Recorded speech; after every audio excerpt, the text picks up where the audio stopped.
Det er millioner av kroner med hi-fi her på High-End-messen i München. Det er masse moro.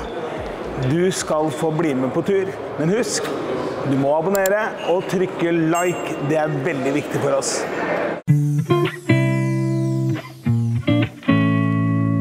Av og til kan det ikke bli stortak.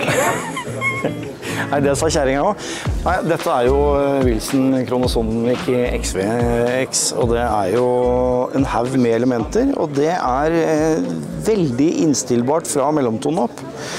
Og grunnen til det er at du skal kunne justere de inn mot lysteposisjon, sånn at det blir mest mulig faseriktig og justert i tidsdomenet, rett og slett. Så det... Vi har jo hørt ikke minst i Nagra-oppsettet og har hørt hvor bra dette spiller, så det er høyttaler som virkelig definitivt er fullfrekvente, men som leverer også delikatesse og ikke bare amerikansk macho, egentlig. Hvis man ser inne her, så ser man da at det er mulig å stille inn høyttalerne veldig nøyaktig. Og det er noe som forhandlerne gjør når de leverer disse her til kunden. Så blir de satt opp hjemme hos den, og så får du i hvert fall en sånn utgangsinnstilling som skal fungere bra. Det er ganske frist resten av anlegget her også. Det er Dandy Agostino. Det er kjempestore forsterkere, men det er faktisk ikke hans største forsterker. Den er rett borti her. Det er største forsterkeren til Master Audio Systems, Relentless. Den kom i 2019. Den veier vel omtrent like mye som den koster i gullbarer bortimot. Nå skal jeg bare holde handa ved siden av, så dere ser liksom størrelsen hvor svært dette er.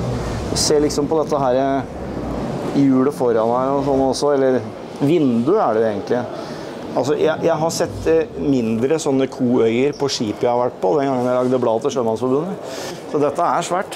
Her er de helt nye Alex 5. De har ikke vært vist før, så de er egentlig litt sånn krympa Kronosonic-høyttalere. Bare litt færre elementer, men like bra innstillingsmuligheter. Sånn at dette tror jeg også sparker veldig bra, altså.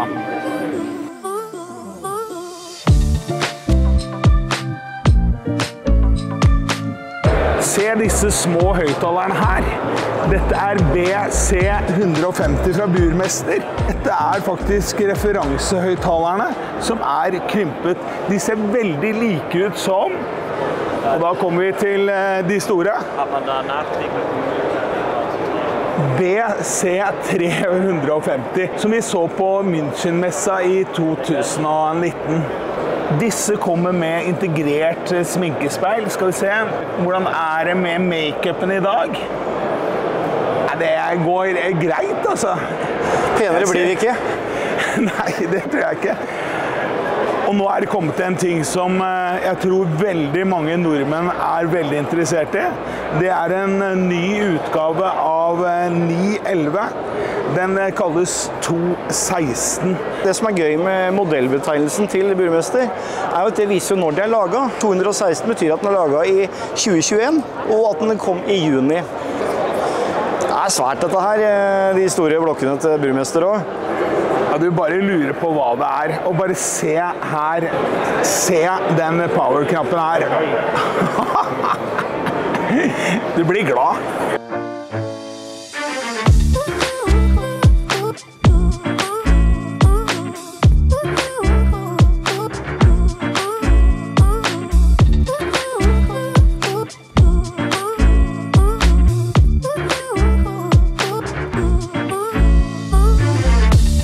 Da er vi på JBL, og det er jo gammelt, klassisk amerikansk, og det ser man jo nesten.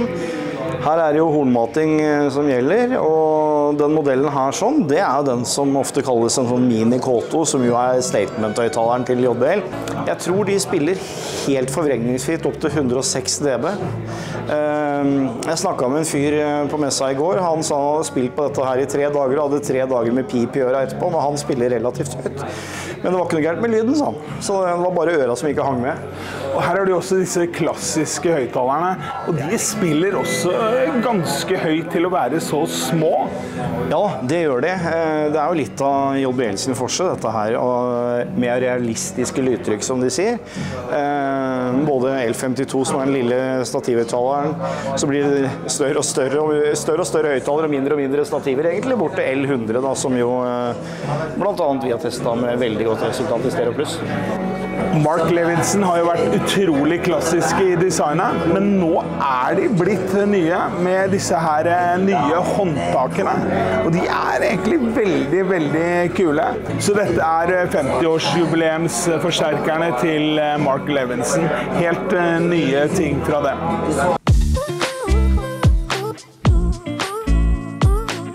Dette er de høyttalerne som jeg skal ha hjemme. Det er jo bare så lekkert. Dette er noe av det siste som Andrew Johns gjorde for ELAC. Som du ser her, det er altså en bånddiskant som ligger i midten av en mellomtone. Det minner egentlig litt om det som Andrew Johns gjorde for TAD.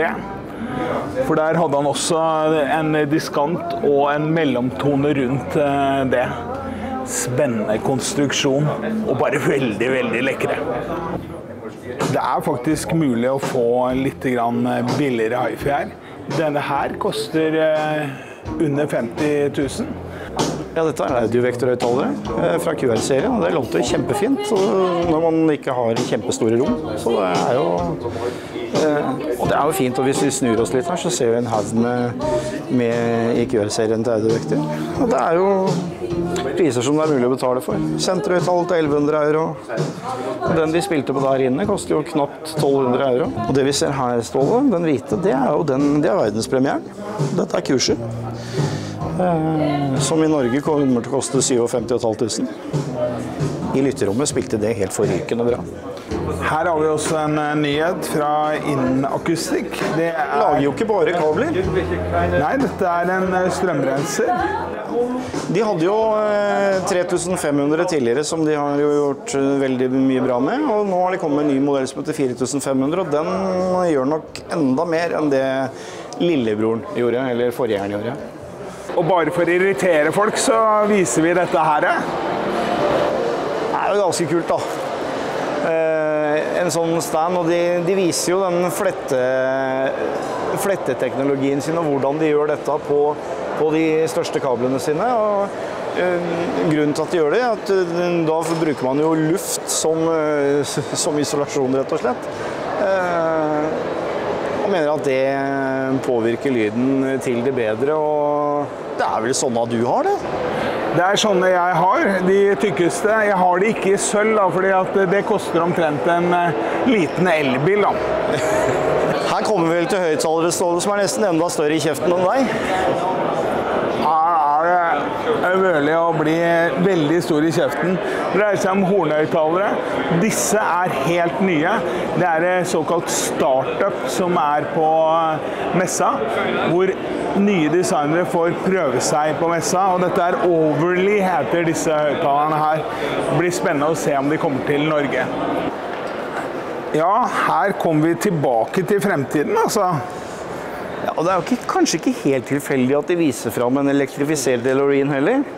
Grunnen til det er jo at hvis man går inn på den enorme standen til Dynaudio, så viser de der frem også noen av de gamle, legendariske Dynaudio-høyttalerne. Og forsterkerne, faktisk. Og det skal vi se mer på etterpå, men det er klart, det rykker litt i Martin McFly-genet når vi ser denne bilen, Ståle.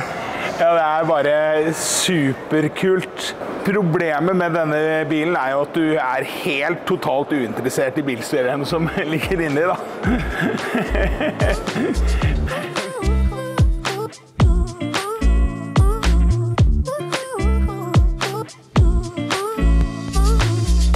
Siden vi er en oljenasjon, så er det jo viktig å ha boreplattformer. Og dette er faktisk boreplattformen til Clear Audio. Dette er statement-platespilleren. Du blir jo bare glad når du ser den. Det er jo bare så gøy. Ja, for hvis man hadde 220 000 euro, hva skulle man ellers brukt det på en platespiller? Sjekk de vektene der inne. her dreier det seg om veldig stabil platespiller. Ja, da er vi over på tungmetall, Ståle. Dette er jo platespilleren for thrash-metallens konger, og ledestjerner kan man jo si, Metallica. Project har jo kommet med en egen Metallica-platespiller. Platespilleren ser jo helt piggtråd ut. Det er jo liksom, det stikker ut i alle kanter og sånn. Og så er det jo ikke noe messeshow ofte dette her heller. Dette er noe som Project har tenkt å selge for 1300 euro.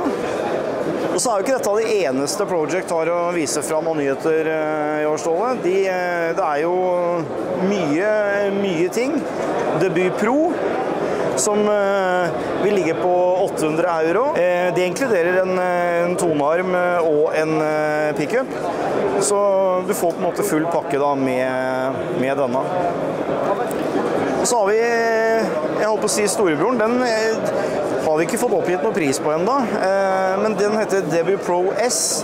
Den har en annen pickup, den har en annen tonearm. Hvis du så på den andre så var det en helt rett tonearm, og så ligger pickupen sånn.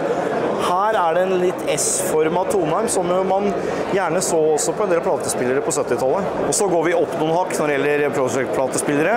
Nå har vi bikka 2000 euro, og da blir det noe annet. Her ser vi jo høyglans, klarlakk på plinten. Vi ser en bedre tonearm, en karbontonearm, bedre pickup, en tyngre og bedre platetallerken. Så nå snakker vi om platespillere for de som er ferdig med nybegynnerstadiet og skal et hakk eller to opp. Dette er ca. 2300 euro.